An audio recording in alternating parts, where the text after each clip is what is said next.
Inaresto na si dating Pangulong Rodrigo Duterte ngayong Martes makaraang makabalik sa bansa mula sa kanyang Hong Kong trip.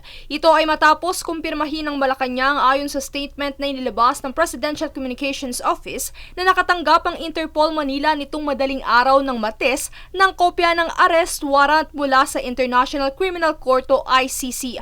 Ang naturang warrant ay bunsod ng mga krimeng naganap sa kampanyang War on Drugs ng Administrasyong Duterte na kumitil sa buhay ng libu-libong Pilipino. Sa isang video na in-upload ni Veronica Duterte o mas kilala bilang Kitty sa kanyang social media account, mariing kinwestiyon ng dating Pangulo ang basihan ng kanyang pagkakadetina. For detention and the basis for detention.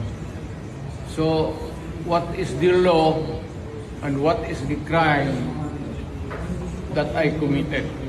Batay naman sa pahayag ni Senador Christopher Bongo hinggil sa kung ito ba ay planado. As a senator, I am a law-abiding citizen. Sundin natin kung anong gusto nila. Kanina, yung sa gate, nasa loob, binawi yung pass namin. Ako naman, concerned lang po ako sa health ni Pangulong Duterte. Importante sa kanya yung kalusugan. Yun naman po ang pinangako ko sa kanya noon. Dalawa lamang sa doktor ni Duterte ang pinapasok dito sa loob ng Villamor Air Base ngayong umaga. Sa higpit ng seguridad, kinandado na ng mga tauhan ng Philippine Air Force ang Gate 5 ng Villamor. Samantala, batay sa naging pag-uusap sa telepono ni na Senador Go at anak ni Duterte na si Kitty, ay nasa maayos naman umano ang kalusugan ng 79 anyos na dating Pangulo.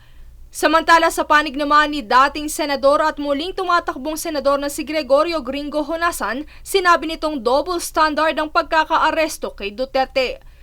Sabi ng Department of Justice at ng ating Pangulo, gumagana naman yung mga korte natin. Diba? Napatutupad naman yung tinatawag na due process, no? At saka yung rule of law. At saka, sabi ng mga abogado sa akin, Article 3, Section 1, protect life, liberty, and property, and then padaanin sa due process.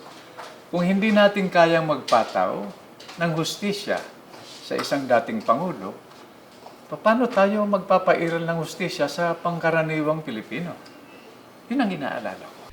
Pagbibigay diin pa ni Honasan na ang mga isyong kasalukuyang kinaharap ng bansa sa talakayan ng politika ay lubhang nakakaapekto sa pamumuhay ng mga Pilipino. Hindi natin kailangan ng kaguluhan ngayon.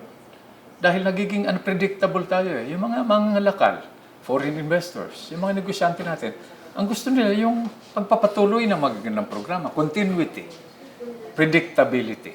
Kung ganito, sabi nga nung iba, parang napaka-unpredictable natin.